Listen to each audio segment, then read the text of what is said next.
My friend, welcome to the show. Yeah, it's an honor to be here. This is like Frost Nixon, right? A lot of people don't know that, but I'm named after Nixon.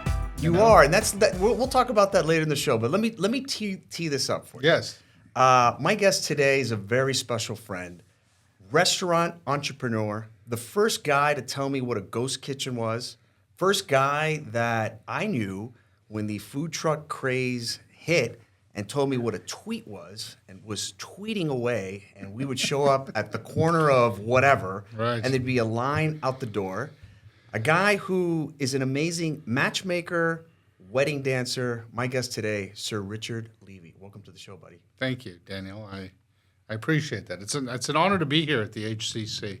Yeah, you like what I've done with the place? It is. I'm going after the Merv Griffin look. I've heard stories about, Intel HQ, and now to be here, it's kind of like when, you remember the scene in Rudy when he arrives at South Bend and he walks into the stadium? It's a great scene. Kind of feel a little bit like that, It's humbling, really. Well, you look great. It's been a while. Thank you. You're tan and rested. I haven't seen you since what? Coachella, Davos.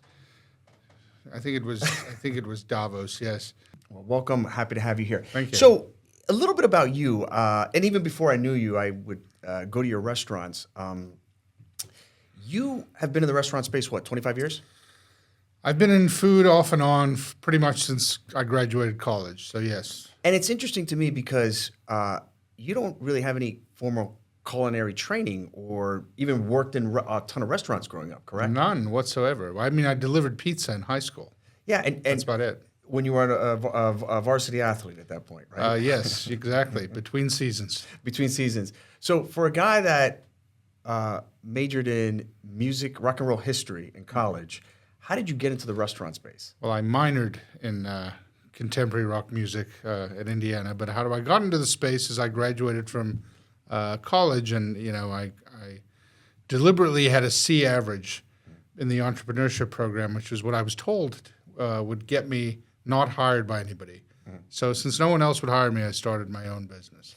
Your first business, walk me through it. It was kind of an interesting play on a food pie, or yeah, I'm South African, as you know. I was wondering because I heard the accent. I was wondering if it was like a New Jersey accent or.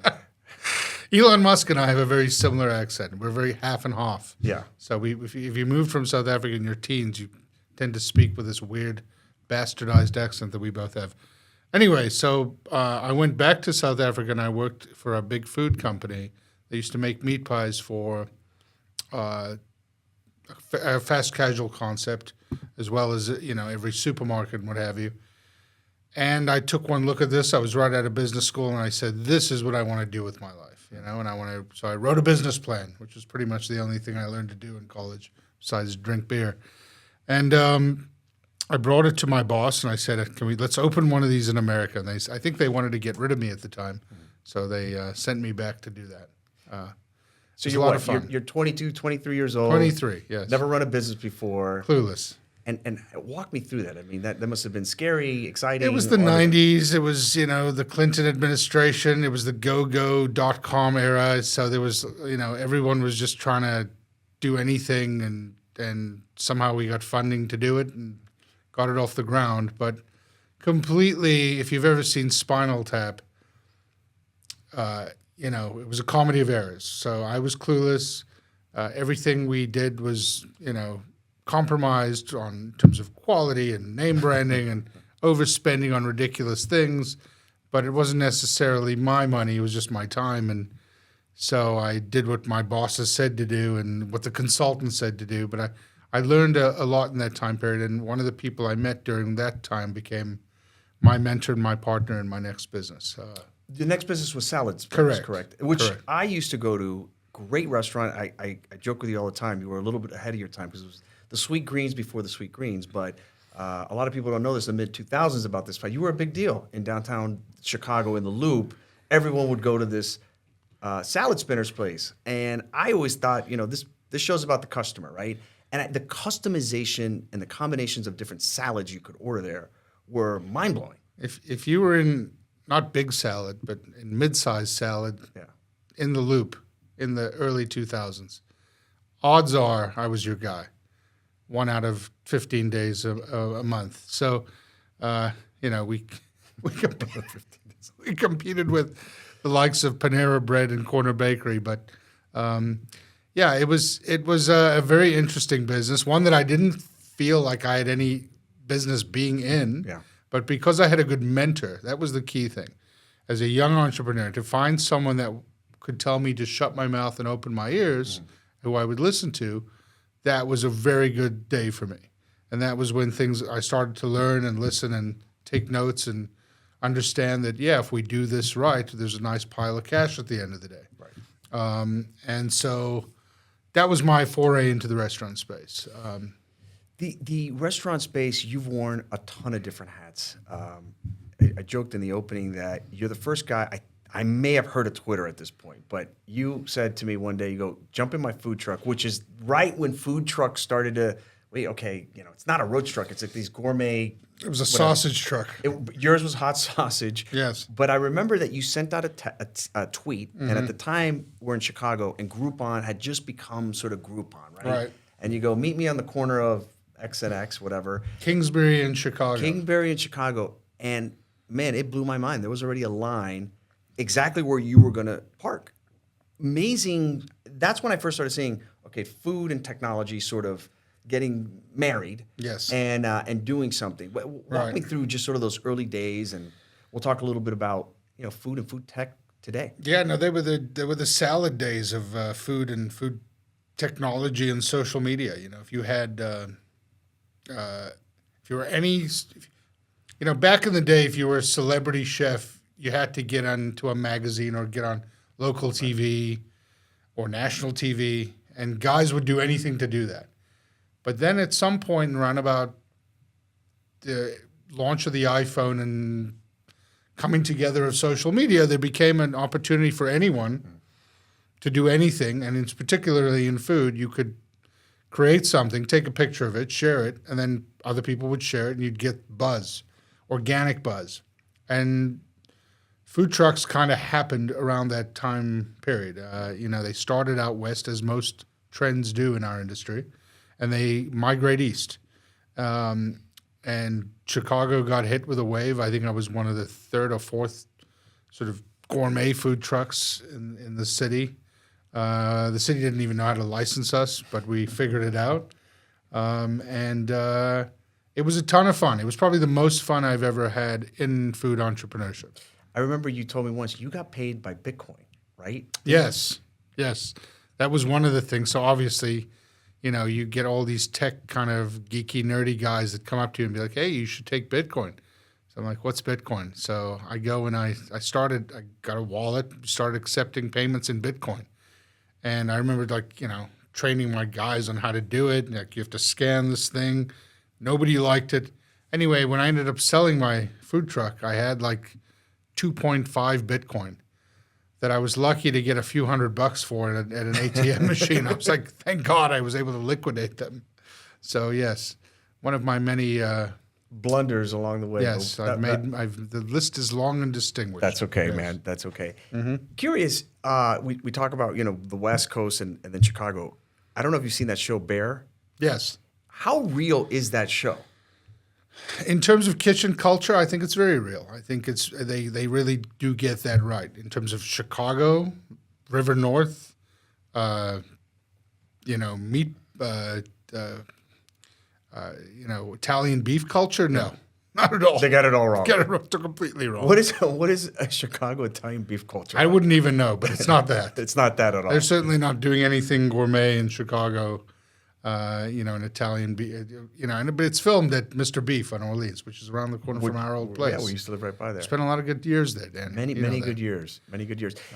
Walk me through. Listen, man, we service the fast casual market in our call center. Yes, and QSR. QSR, right? And so for the most part, among the many things we do, we sort of centralize those calls. You figure when people are calling for catering orders or whatnot, they're calling at the craziest time of the kitchen, right? And so somebody, instead of sitting in the back and writing the order on a napkin, we're centralizing it, using a tech, and really improving sort of the outcomes in that those purchases we can add on additional revenue, and it's been a successful portfolio for us.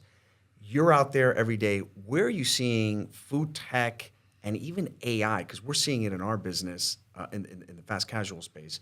Where are you seeing that going, and what do you think it looks like in the next couple of years? Well, I'll start with a little personal anecdote. Back in, I think, 2002, I was approached by two guys that started a business that was going to sell takeout orders on the internet. They came and they were door-to-door salesmen. They knocked on my door and they said, "We'd like to sign up one of your restaurants.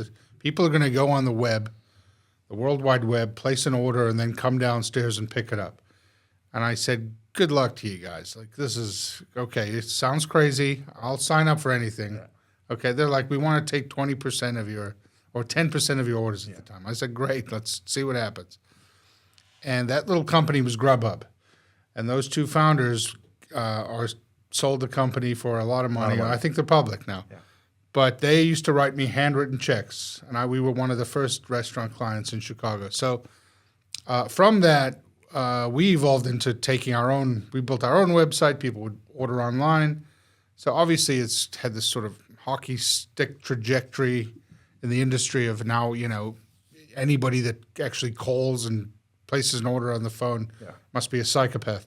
So so you do it all digitally. And in terms of, to answer your question, where it's going, I'm in the wedding catering space right now. Right. So we do large events, primarily weddings. We also do big corporate stuff. And the opportunities for tech are limitless, essentially, because you could create a VR. You could take your room. Mm-hmm. You could create your wedding through VR. Right. And you could say, "I want this linen, this hors d'oeuvre at the cocktail hour." Mm-hmm. Simulate the cocktail hour. Yeah. Okay. Simulate it with 200 people in this room and with 300 people in this room. Show me the room set up for service. Show me dessert being served while people are dancing. It's all going to evolve, and you can do that. You'll probably be able to do that on our website, and we'll be able to give you not only a quote through our CRM, but we'll be able to give you a little simulated video of how your wedding will look start to finish with your menu that you selected. That's crazy. As well as all the flatware, plateware, and linen that you selected, along with a price attached to each. And if you want to change one thing, you go ahead and change it, and you can see the virtual. You can go into your environment again. So I think that's going to be where the industry moves in terms of the space I'm in right now. In terms of fast casual restaurants, again, it's one of the biggest pain points was getting a phone call for a big order when we were busy, because you had to deal with. You had to take somebody off of taking orders, and they had to go and do it. It would usually be a manager, and if there was a problem, and a decent size order is going to take at least 5 to 10 minutes to process. So if you can get the client to do the bulk of that work, ship it to you in a format your kitchen's able to process and kick out, you've solved a big pain point. And that's what the guys are doing now. That's what Grubhub's doing now, and that's what a lot of the third-party apps are doing. However, the industry, as you know, hates those apps, right? Because they've become very predatory. Predatory in what sense? They take such a big cut. Take a $100 order. Okay, so your food cost and your labor cost in a $100 order, if you're doing things right, might be somewhere between 50 to 60%. Mm-hmm. So call it $60 is burned on food and labor. 30% or 25% is going to the app. So that's $25. And then you've got your rent and your overhead. Yeah. So essentially, what was a nice $100 order in the old days, the bulk of the profit is going to the third-party app. Right. Now they're allowing upcharges and. But are they driving the kind of traffic? So skinny margins, but are they driving an enormous amount of traffic for you? I would guess. My gut tells me the majority of the consumers will pay for the convenience. Right. So that's why they're doing it. App. Right. Bam, they bam, don't like, especially a new generation, doesn't want to pick up a phone and ask and speak to a human. Right. So they want to do it digitally. They want to do it on a phone, and they'll do what it takes to make that happen. That's crazy. Curious, because Yeah. we play in sort of, when it comes to labor, a similar space, right? Where our CSRs, Right. your folks working in the restaurants and in the kitchens, how are you seeing the labor market? So you and I both had the same thing, right? Inflation hit, boom, wages Right. went through the roof. I mean, it was almost impossible to keep up. How are you seeing today, 2023, the labor market for your industry? Everything costs double what it used to. Really, including food. Yeah, we used to pay somebody, $9-10 an hour. The minimum we're going to even start someone at these days is 18 in a city like Chicago. Yeah. Even though they're fighting for $15 minimum wage, but there's a Chicago premium. Yeah. You're not going to get anybody for anything minimum wage. Minimum Plus wage two- nationwide plus is 2 to already 3. 15. Like, Right. what, it might not technically be, Right. but you're not getting anybody. 14, 15 is probably the starting baseline. Right. So when all that just translates into, people call us up. They want to spend $100 per person for a wedding. Those days are over. You're closer to 160 to 170 now. So we turn down what would be nice. We'll turn down a $15,000 wedding because we can't do it because we know we'll book the same night. We'll get it. We'll get our full boat. So that's unless we got an off-peak night like in winter. Yeah. A Sunday night in January, maybe we'll take it, but for the most part, the whole industry pretty much everything's doubled. You've been out to dinner lately? Yeah, it's there's a Everything's premium. double what Yeah. it used to be. Well, how are you seeing the consumer behavior? So that guy who used to order or want a $100 wedding, $150 wedding, and now it's $300. What habits are you seeing that they're changing? Smaller weddings, smaller venue. Like, what does that look like? They're trying to cut corners all over. Look, those that want to spend money, and regardless, where budget's no option, but that's maybe 10% of the market. 90% of the market want to get creative. So they'll do BYOB for the booze, and the venues are allowing them to do that. It hurts our bottom line as a caterer because we spend a lot of time and effort getting our liquor license, Right. and we're losing about half of them to clients that want to go through the effort of ordering their own booze and then packing it up at night and bringing it home. Right. That'll save them a few grand. That's one thing they do. They'll also get creative with the rental. They'll, instead of gold-plated everything, they'll go with silver. And ultimately, that's what'll save them. And then they'll pick up a venue where they don't need linen, with a nice table that just uses a table runner. So there's a lot of ways that clients can get creative too, and we assist them as best we can because obviously we're in that business of happy customers. Happy customers, I'm there told you that's go. a thing. This episode is brought to you by Buena Vista Creative, Miami's premier digital marketing agency. Visit buenavistacreative.com for more info on how Buena Vista can help your business increase revenue and create the brand and digital presence it deserves.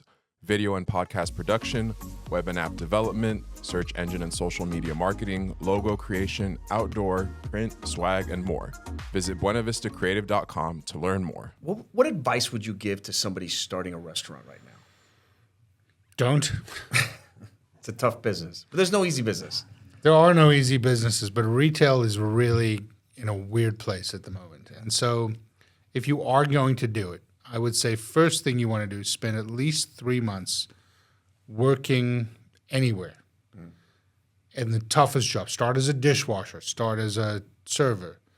Understand what it means to serve someone. Because you're always going to, if you're in that industry, you're always going to be in the service industry. You're in the hospitality space. Work for free. Knock on the door of a Subway and say, I'd like to be a sandwich artist for a week for free. Let me just understand what's involved in the process. That would be the first step I would do. If you still want to do it, after a month or two of working in the industry for very little pay, I would say your next step would be to write a solid business plan. But if you've got no experience in the restaurant space, one of the big regrets I didn't do was do that. I should have, gone to work at Starbucks Yeah. for 3 months. Get great training and get into it. Understand the culture. And I only did it after my first restaurant failed, and I went to work for Levy Restaurants, no relation. But I learned a ton working at Mrs. Levy's Deli in the Sears Tower. Really? Yeah, a ton. Very crucial lesson in my So life. yeah, 2 or 3 pointers if you had to do it over again on sort of those early businesses, those early restaurants that you owned. Don't rush into it. Okay, like you have to do your homework, take your time, make sure your product's good, make sure your team's good. Yeah. Never open prematurely. One needs to be absolutely ready. The product needs to be fully baked. There's a ton of things that I would have done differently. I mean, I'm not sure we have enough time on this podcast. We might break the internet. We All will right, break keep the going. internet at some point on the show. But yeah, you talked a little bit about it. I mean, look, the delivery services aren't going anywhere, right? Right. And then you start to wonder. I wonder about it with the commercial real estate market just in general. Right. But even like the food real estate market, right? It was like if more people are just going to be dining at home and I want quick service and stuff like that, like you start thinking ghost kitchens. Do you start thinking smaller footprint? Like from the real estate standpoint of restaurants, where do you think these? I mean, obviously, restaurants are a big, it's all kinds of restaurants, but like, where do you think their headspace is at? So I think you'll always have people that want to go out for dinner. For example, we're going out tonight. Right. That'll always happen. Yeah. Okay. In terms of like, good food fast delivered to my home, it's a different animal. Right. And you can set up. I think the ghost kitchen model is here to stay. I think brands will be created that don't exist in the real world. I think there already are, and people will, want something that's going to get to them within less than 30 minutes. Right. And because of the gig economy, all of that's doable. But that's for a meal for 1 to 3, Right. 1 to 4 people. Okay, Yeah. call it 1 to 4 people. I don't know. Does that answer your question? What was the Yeah, I mean, question? so it's funny because we like I feel like a young AJ Goyle. there you go. There's this whole industry, like you read about Grubhubs, Uber Eats, all this stuff, and who's making money. I'm like, wait a minute, the Chinese restaurants, Right. McDonald's Pizza figured this out, 50 years ago. Like, Right. But these guys can't seem to figure it out. I don't even know if some of these companies are profitable at this point, right, or getting close to it. Well, okay, you said a lot there. So Yeah. Domino's Pizza They have their own drivers, was a simple product, right? their own driving pool, and they had a finite radius. Right. Jimmy John's does this very well. Still, Right. They're also doing very okay. well, right? Jimmy John's is took the Domino's model and executes Right. it very well. Right. And they do it all internally. Right. They control every step of the process, as far as I know. But are companies profitable doing it? They are if they can figure out how to get their clients to convert from a third-party app to their own platform. Right. And many of them do. And it's an ongoing battle between the third-party apps and the individual unit operators. If you had to predict what happens, something breaks. Food costs going up, labor going up. Like there's only so much margin in this business to spread around. I don't think it'll break. I think there'll always be, great American concepts, and people are always going to get creative and come up with new things. As long as there's an America, people will come up with new ideas, and I hope so. I hope that never changes. So I don't think that'll ever break. Right. So I'm optimistic as far as that's concerned. Right. What it'll look like in terms of the curb appeal and the trade dress that the client will see, that the customer will see, whether it's brick or mortar or mobile, remains to be, Yeah. So this is or some blend of the two, Right. remains to be. and this is where maybe decided. a ghost kitchen can play a role, right? Yes, That same kitchen is correct. doing pizza, doing Chinese, doing Italian, Correct. and then they just got the drivers. I mean, I just even see where I live is it's not even cars delivered. There's just a community, and they hang out in an area that I live of scooters, and they just bam, bam, bam, bam. It's all day. It's pretty interesting. Here's what I think will happen. Okay, so in terms of 10 years ago, the industry was and is still peppered with every franchise that you can think of. Yeah. From every day part to every ethnic type of cuisine, there's a franchise. Yeah. From burgers to Asian food, what have you. You'll start to see some mega franchises, which will be in a warehouse adjacent to a residential area or a business district. Yeah. It might be a basement that's very cheap rent, but it's just big. Instead of a food court that you can go into and sit down, it's just the kitchen part, Yeah. and it's a franchise. That concept as a franchise, I could see working and translating to multiple markets. Yeah, and just being sort of an urban kitchen Right. zone of, and then just nonstop driving and Correct. really becoming almost like a logistics company. Just bam, bam, bam, bam, bam. So instead of a McDonald's franchisee having 20 units in a certain market, you might have one of these ghost kitchen franchisees having X number of facilities in a market. Yeah, because it has to happen. Right. You walk around downtowns of New York, Chicago, and parts of even down here in Miami, and it's a desert come lunchtime Right. because that business community is working from home most of the time or 2-3 days a week. And so you look at the restaurants like, it's just not worth it for me to open. I've seen it in Chicago when I was just there. Right. Man, there used to be a great business breakfast crowd, right? You go, the little coffee shop, you have a breakfast meeting. Right. It's just non-existent anymore. And these guys are going to let their leases go, the real estate go, and all that kind of stuff. So It's damn good water. you like that? Put a little whiskey in there for you next time. It's Florida. And I don't know what that does to the restaurant industry, but what you said makes a heck of a lot of sense. It might. I don't know. If I had all the answers, I'd be wouldn't be on this podcast. That's for sure. No, you folks. wouldn't. You wouldn't. Be on like Rogan or something. You'd be able. But Yeah, the food isn't the only thing at a restaurant. There's a heck of a lot more, and including service. Walk me through what do you think's important? Because you've had fast casual, you've had nice dining, you've had food trucks. Like, what else is important that you think somebody opening up a restaurant needs to know? people buy with their eyes. My good friend David Grossman told me that, and it's probably one of the most brilliant statements I ever heard. He's a great operator as well. Try and get him on the show. But people purchase no matter what, whether it's food or retail, they buy with their eyes. They look. A brand has to have curb appeal. If you're walking down the street or in a mall or wherever you are, and you see something that catches your eye and it looks good, that is the number one prerequisite to get the customer through the door. If more businesses knew that and understood that, including myself, Right. they'd be far more successful. You told me a line creates a line. A line creates a line. Yeah, Which right. is so true. That is true. I worked the food truck with you at a festival once. Right. And I think you were like, we're doing the orders too quickly. Right. I'm like, Slow it "What? down." Slow it down. And you're right. The line created a line. You created a little bit sort of this demand that people are like, what's the buzz over there? Right. And then the line created the line. And But it's also got to look good. If Yeah. it looks like garbage and there's a line, the food's going to be out. And are places like that. Right. And there's definitely holes in the walls that have people Great out food. the door and they're doing something right, but they've built that reputation on their talent alone. If you're getting people in the door day one, yeah. you better have clean windows. You better have a clean bathroom. Everybody in uniform. Nobody without a hat. Good packaging, a great product. Everything has to be tight. Yeah. And that's what the American consumer has come to expect.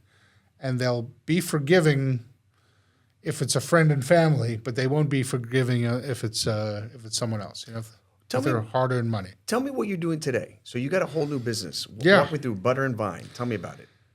Butter and Vine is the business. It's a catering and events business that was started 3 months before the greatest pandemic in the world hit. And Your timing was perfect. yeah, perfect time. If there Timing was- for you is always, you Yes. were a little bit ahead of the salad thing. You were also, Right. I forgot, yogurt. Yes. Right? So a little bit ahead of the yogurt. Timing's everything. I always liked the Bloomingdale executive program for you. We talked about this, but It's not too late. it's not too late. Your parents folks. would be so proud. But you're always a little ahead of the curve. So pandemic hits, you start this business. I accidentally started this business. Same with actually my salad business. Like I didn't mean to start this. I was like, wouldn't have ever catered a wedding in my life. It's a different animal. You could take the best kitchen team from a Michelin star restaurant and take them and say you've got to cater a wedding next week out in a food hall, or 20 minutes away from your kitchen, and they would probably mess it up. unless you had someone there that understood it. It is a different animal. It operates with the people that know that business know it well. Yeah. It's hard to do. It's hard to get into because the venues don't trust that you're going to not mess it up. So they only work with people they know are going to do right by their clients. And if you're lucky enough to have those kind of people, which I'm lucky enough to have on my team, you can get it right. And there's only so many, like we're in Chicago, there's only so many caterers that can do what we do. Mm-hmm. There's no limit to the amount of couples getting married, and there's only 52 weekends a year. Right. So there's about 150 nights that you might be able to have a wedding. Most of them are the people want the summer months from May till November, and we do it very well. And it's a great business. How do you keep consistency? So I'm big into checklists, right? Right. It's almost like an assembly line when you're you got to make dinner for 200 guests. What does that look like? It's a remarkable ballet. You should come by and see it sometime. I will if you invite me. But we like to say if we got a wedding of 200 people, we like to get everybody served within 20 minutes, and we time it. And in order for that to happen, you basically turn on the engine and you're making a chicken, a beef, and a vegetarian dish, and they have to all three lines have to operate smoothly. The servers have to come in and take it while this team's serving that table, that team's coming back from this table, they're picking up food, and then it's like a zone defense dance, to make the Miami Heat proud. I envision it like in Goodfellas when Henry goes through the back to the Copacabana.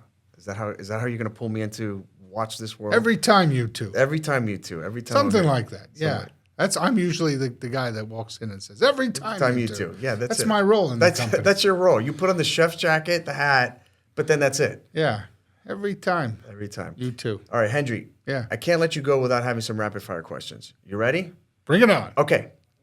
You're a fan of the show Successions. Yes. Which Roy kid do you identify with the most? Let me give you the names, just in case you forgot. Roman, Kendall, Connor, or perhaps Shiv. Did you see last night's episode? I did not, so don't spoil My it for me. God.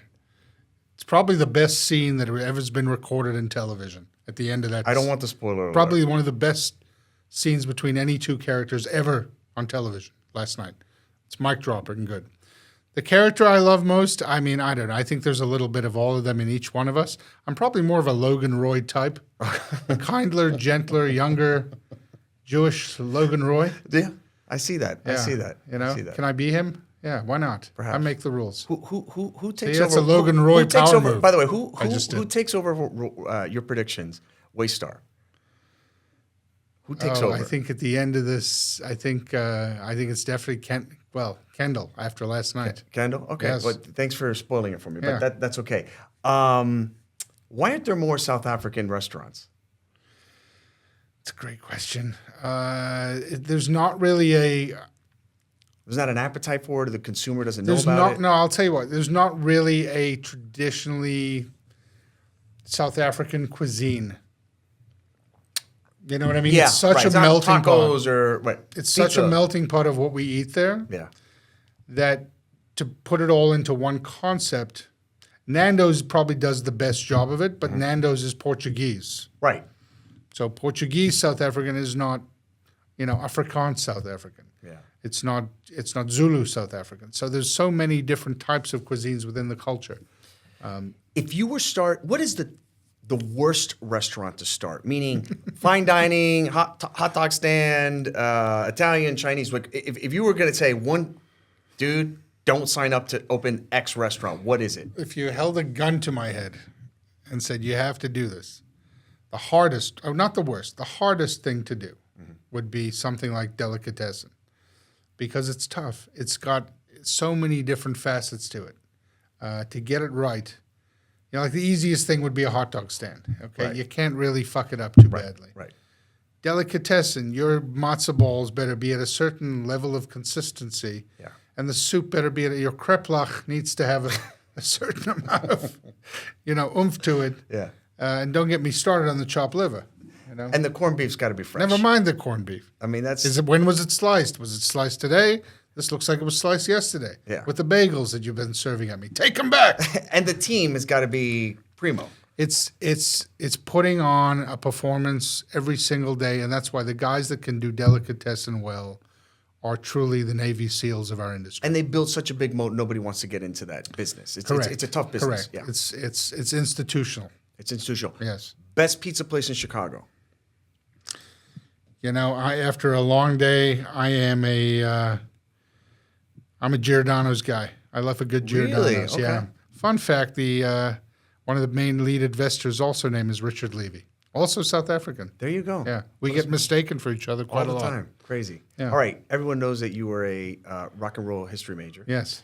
Give me your Mount Rushmore of American bands. I'm not sure of American band. American the bands. Doors. The Doors, okay. You got to go with. You got to go with the Beach Boys. Yeah, absolutely. For, I mean, bands I like or bands other people No, like? no, no. Commercial success? Well, I mean, it could be a little both. I mean, Man, American bands are tough because we've been through this many times. yeah, we've had this discussion about 100 times. Jane's Addiction Wow, now that's and a the Grateful Dead. and the Grateful Dead. Jane's Addiction because you love That Jane's. just shows my range. I love it. Doors, Jane's Addiction, Grateful Dead, and the Beach Boys There you go.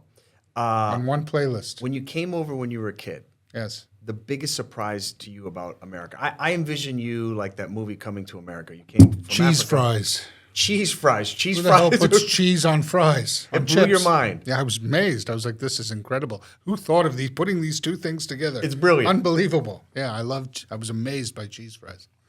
Where can people find out about your restaurant if they want to contact you? Well, my restaurants are closed, so Okay, I'm sorry, Butter and can't- Wine. you can't But you do have contact that me. beautiful new facility. I saw it online. yes, the campus. The campus, HQ. But if you want to go to our website, butterandvine.com, if you're planning a wedding or corporate event for 100 plus people, we're a great fit for that. Awesome. We'll take good care of you. Thanks for coming on the show, amigo. You know, it's good to be here. I'm honored that you would have You've me. enjoyed- I've you've I've enjoyed enjoyed my yourself. time. One more question I have to yes, ask you yes. before you go. Who cuts my hair? We know that. Dino. Yeah. Gino. Yes. Gino.